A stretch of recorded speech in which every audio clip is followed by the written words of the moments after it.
Hello students, I am Anurag Rai. In this video, I am going to explain a very important topic of English grammar, which is subject and verb agreement. As you can see on the top of the board, I have written the heading subject and verb agreement. So first of all, you have to know what subject and verb agreement is. So remember one thing, a verb must agree with its subject in number, person and tense. In Hindi you can say sentence में जो verb होती है क्रिया, उसे number, person और tense में अपने subject के साथ तालमेल रखते हुए होना चाहिए. Dear students, in my previous video means subject and verb agreement part 1, in my previous video I have already explained two important rules of subject and verb agreement. Now in this video I am going to explain rule number 3, 4 and 5. So let us come to rule number 3. Now remember one thing, when we join some words to a singular subject by using the conjunctions with and as well as, the verb must be singular.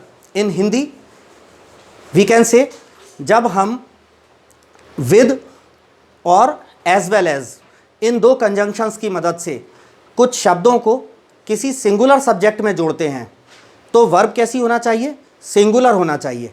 जैसे कि मैंने यहाँ पर लिखी हुई है, आप देख सकते हैं रूल नंबर 3 में मैंने लिखा है, एक स्ट्रक्चर लिखा है, singular subject plus with oblique लगा के as well as plus other subject, फिर एरो लगा कर क्या लिखा है? Singular verb. तो मतलब क्या है कि जब हम विद या एज वेल एज इन दो कंजंक्शंस में से किसी एक की मदद से कोई अन्य शब्द किसी सिंगुलर सब्जेक्ट में जोड़ते हैं तो फिर वर्ब कैसी होनी चाहिए? यहाँ पर लिखा है वर्ब सिंगुलर होना चाहिए. ठीक है students. So now let us have a look at examples given in this rule. So here are 5 examples worked out. Number 1 is the principal with his staff members are coming. So what I have written on the board, the principal with his staff members are coming. तो यहाँ पर गौर करें students कि the principal singular subject को हमने with conjunction की मदद से हिज स्टाफ मेंबर्स इससे जुड़ा है. हिज स्टाफ मेंबर्स जैसा कि आप देख सकते हैं प्लूरल है. ठीक है, तो यहाँ पर प्लूरल वर्ब आर कमिंग लिखा है, आर, तो ये गलत है. तो यहाँ पर मैंने क्रॉस लगाया हुआ, आप देख सकते हैं कि ये गलत है. ठीक है, जब हम किसी या किन्हीं शब्दों को या किसी शब्द को विद या एज वेल एज कंजंक्शंस की मदद से सिंगुलर सब्जेक्ट में जोड़ते हैं तो वर्ब सिंगुलर होना चाहिए, ना कि प्लूरल. और यहाँ पर प्लूरल दी हुई है तो ये गलत है, इसके लिए मैंने इसको क्रॉस भी किया हुआ है. Now come to example number 2. The principal with his staff members is coming. The principal with his staff members is coming. तो यहाँ पर सेंटेंस सही दिया हुआ है कि प्रिंसिपल अपने स्टाफ मेंबर्स के साथ आ रहा है. इसकी हिंदी क्या होती है कि प्रिंसिपल अपने स्टाफ मेंबर्स के साथ आ रहा है. तो ये जो हेल्पिंग वर्ब इज है, ये स्टाफ मेंबर्स इनके लिए नहीं है. ये हेल्पिंग वर्ब, ये जो है ये वर्ब इज, ये इसका प्रॉपर सब्जेक्ट क्या है? द प्रिंसिपल, जो कि सिंगुलर है. तो सिंगुलर सब्जेक्ट के लिए इज सिंगुलर वर्ब लिखिए. इसको हम ऐसे भी समझ सकते हैं, सेंटेंस की हिंदी करने पे अर्थ बनता है कि प्रिंसिपल अपने स्टाफ मेंबर्स के साथ आ रहा है. इसको हिंदी में हम ऐसे भी समझ सकते हैं कि प्रिंसिपल आ रहा है अपने स्टाफ मेंबर्स के साथ. तो प्रिंसिपल आ रहा है अपने स्टाफ मेंबर्स के साथ, तो प्रिंसिपल सिंगुलर है तो आ रहा है. ठीक है, तो इसके बाद ये सेंटेंस जो है ये सही है. और इसको जैसा कि मैंने बताया दूसरे रूप में भी लिख सकते हैं, the principal is coming. The principal is coming with his staff members. ये सेंटेंस ऐसे भी लिखा जा सकता था. Now come to example number 4. The Titanic with its crew members and passengers was lost. क्या लिखा है? The Titanic with its crew members and passengers was lost. मतलब टाइटैनिक जहाज़ अपने चालक दल और अपने यात्रियों के साथ नष्ट हो गया। तो यहाँ पर क्रू मेंबर्स जरूर प्लूरल है, लेकिन इसको विद कंजंक्शंस की मदद से सिंगुलर सब्जेक्ट के साथ जोड़ा गया है। तो सिंगुलर सब्जेक्ट के साथ जोड़ा गया है, इसलिए यहाँ पर सिंगुलर वर्ब वॉज आएगी। तो ये सेंटेंस सही है। ठीक है, यहाँ पर अगर हम वर लगा देते तो ये सेंटेंस गलत हो जाता। अब आते हैं एग्जाम्पल नंबर 5 की तरफ। The king as well as his subjects was happy. तो क्या लिखा है? The king as well as his subjects was happy. इसका हिंदी में अर्थ क्या बनता है कि राजा खुश था, साथ ही उसकी प्रजा भी। ठीक है, तो यहाँ पर हिज सब्जेक्ट्स यानी राजा की प्रजा, ये प्लूरल है, लेकिन इसे एज वेल एज कंजंक्शंस के माध्यम से सिंगुलर सब्जेक्ट के साथ जोड़ा गया है। तो वर्ब भी वॉज सिंगुलर रहेगी। यहाँ वॉज को मैं अंडरलाइन कर देता हूँ कि वर्ब सिंगुलर रहेगी। यहाँ पे अगर हम वर कर देते तो ये गलत हो जाता, लेकिन अभी ये सही है। अब आते हैं एग्जाम्पल नहीं, रूल नंबर 4। रूल नंबर 4 के लिए थोड़ा सा, हाँ इतना कर लेना, रूल नंबर 4 पूरा कवर हो रहा है ना। रूल नंबर 4 में स्टूडेंट्स मैंने लिखा है, एक स्ट्रक्चर लिखा है, singular subject plus or oblique nor plus again singular subject लिखा है, फिर एरो लगाकर लिखा है सिंगुलर वर्ब। तो इससे हमें क्या पता चलता है कि जब और या नॉर कंजंक्शंस की मदद से दो सिंगुलर सब्जेक्ट्स को जोड़ा जाए तो वर्ब कैसी होना चाहिए? सिंगुलर होना चाहिए। In English we can say when we combine two singular subjects by using the conjunctions or nor, the verb must be singular. तो एग्जाम्पल नंबर 1 एंड 2 यहाँ पर दिए हुए हैं। अ लायन और अ लेपर्ड इज कमिंग। तो आप देख सकते हैं रूल नंबर 4 का एग्जाम्पल नंबर 1, अ लायन और अ लेपर्ड इज कमिंग। तो इसका हिंदी क्या होता है कि कोई शेर या तेंदुआ आ रहा है। ठीक है, मतलब दोनों में से कोई एक आ रहा है, या तो शेर आ रहा है या तेंदुआ आ रहा है, तो दोनों में से कोई एक। तो जब दो सिंगुलर सब्जेक्ट्स को और नॉर कंजंक्शंस की मदद से जोड़ा जाता है तो सब्जेक्ट जो है सिंगुलर माना जाता है, इसलिए वर्ब भी सिंगुलर लगती है। मतलब यहाँ पर क्या है कि शेर और तेंदुआ दोनों नहीं आ रहे हैं, या तो शेर आ रहा है या तेंदुआ आ रहा है। इसके बाद तो इसको हमने राइट लगाया है। अ लायन सिंगुलर सब्जेक्ट है, अ लेपर्ड सिंगुलर सब्जेक्ट है, और कंजंक्शन से जुड़ा है, तो हेल्पिंग वर्ब इज सिंगुलर दी है, इसलिए ये सेंटेंस सही है। अब इसी सेंटेंस को अगर हम गलत में देखें, सेकंड नंबर में, अ लायन और अ leopard are coming.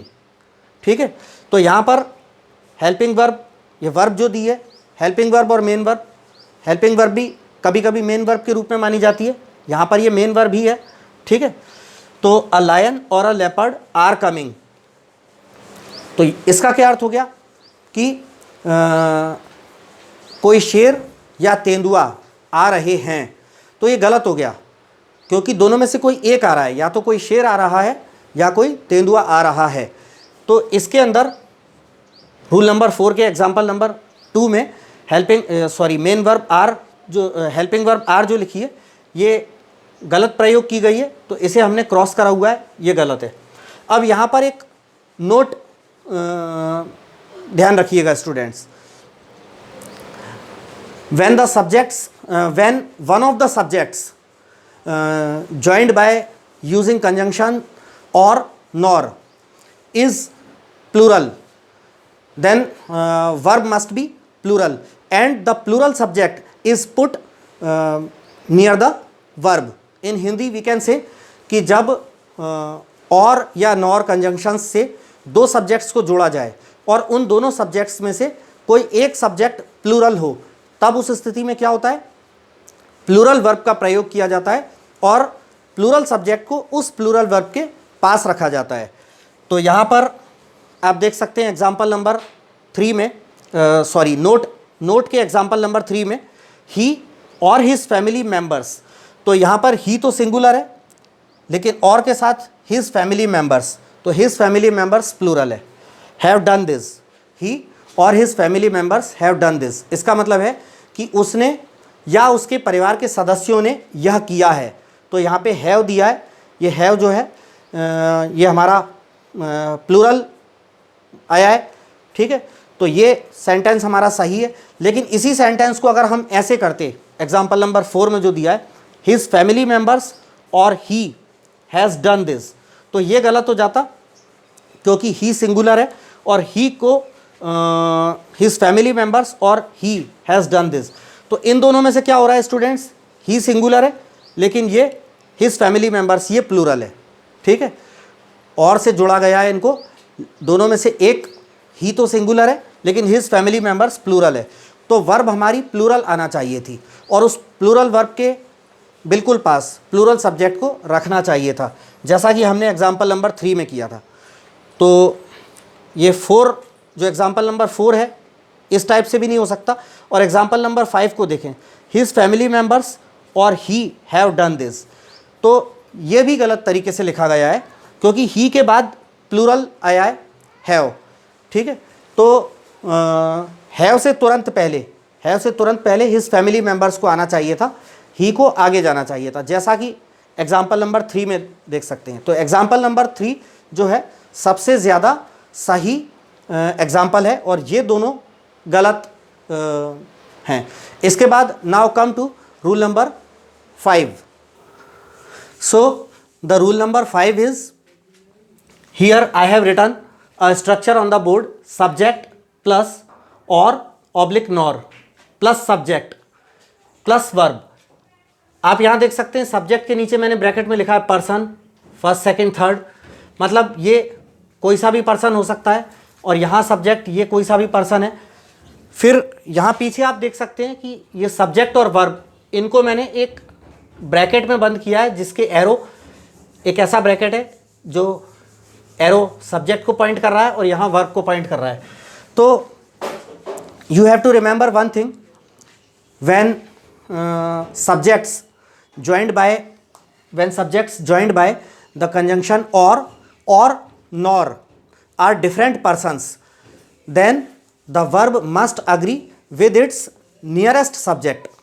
In Hindi we can say, जब और या नॉर कंजंक्शंस से जोड़े गए दो सब्जेक्ट्स जो हैं वो अलग अलग पर्सन्स हों, तब वर्ब कैसी रहती है, वर्ब अपने निकटतम सब्जेक्ट के अनुसार रहती है। तो यहाँ पर एग्जाम्पल्स में आप देख सकते हैं, नंबर 1, यू और ही इज़ गिल्टी। तो यहाँ पर और से हमने यू और ही को जोड़ा है, तो ये दोनों अलग अलग पर्सन है। यू जो है सेकंड पर्सन होता है, ही थर्ड पर्सन होता है और ही सिंगुलर है। तो यहाँ पर लिखा है यू और ही इज़ गिल्टी। तो वर्ब जो है इज़, ये वर्ब जो है, वर्ब कैसी रहेगी, अपने नियरेस्ट सब्जेक्ट, वर्ब का जो नियरेस्ट सब्जेक्ट है वो ही है, ना कि यू। तो इस वर्ब के जो सबसे पास जो सब्जेक्ट मौजूद है वो ही है, यू नहीं। तो ये वर्ब यहाँ पे ही के अनुसार आएगी, ही के अनुसार इज आएगी, यू के अनुसार आर नहीं आ सकती, ठीक है। तो यू और ही इज गिल्टी, तो यहाँ सेंटेंस को राइट लगाया गया, ये सही है। तो इसी सेंटेंस को अगर आप ऐसे लिखना चाहते, इस सब्जेक्ट ही को उठाकर आगे कर देते और यू को यहाँ कर देते, अगर यू और ही और यू, सेकेंड नंबर पे देखिए, ही और यू इज गिल्टी, तो ऐसा नहीं हो सकता, क्योंकि वर्ब जो है ऐसी कंडीशन में, जब मैंने आपको बताया कि और या नॉर कंजंक्शंस से दो सब्जेक्ट्स जो जोड़े गए हैं वो अलग अलग पर्सन्स अगर होते हैं, तो ऐसी कंडीशन में वर्ब अपने निकटतम सब्जेक्ट के अनुसार रहती है। तो यहाँ पे इज जो वर्ब है वो अपने निकटतम सब्जेक्ट यू के अनुसार होना चाहिए थी, तो यहाँ पे इज है, तो यू के लिए इज नहीं होता, यू के लिए आर आता है। तो इसको अगर हम इसकी जगह आर कर देते, ही और यू आर गिल्टी, तो सही हो सकता था, ठीक है। लेकिन ये हेल्प इज जो है वो यू के अनुसार नहीं है, इसलिए इसको क्रॉस लगाया गया, ये गलत है। थर्ड एग्जाम्पल को देखिए, शी और दे आर हैप्पी, शी और दे आर हैप्पी। तो ये शी और दे पर्सन्स तो एक ही हैं, शी और दे दोनों ही थर्ड पर्सन होते हैं, लेकिन इनका नंबर अलग अलग है। शी सिंगुलर नंबर में और दे जो है प्लूरल नंबर में है। तो शी के साथ इज आता है, दे के साथ आर आता है। तो यहाँ वर्ब कैसी रहेगी, अपने निकटतम सब्जेक्ट दे के अनुसार। तो दे के लिए आर लगता है, तो ये सेंटेंस हमारा सही है। इसी के साथ यदि हम इसको रिवर्स कर देते, यानी कि दे को दे सब्जेक्ट को आगे ले आते और शी को और के पीछे ले आते, तब क्या हो जाता, दे और शी इज़ हैप्पी।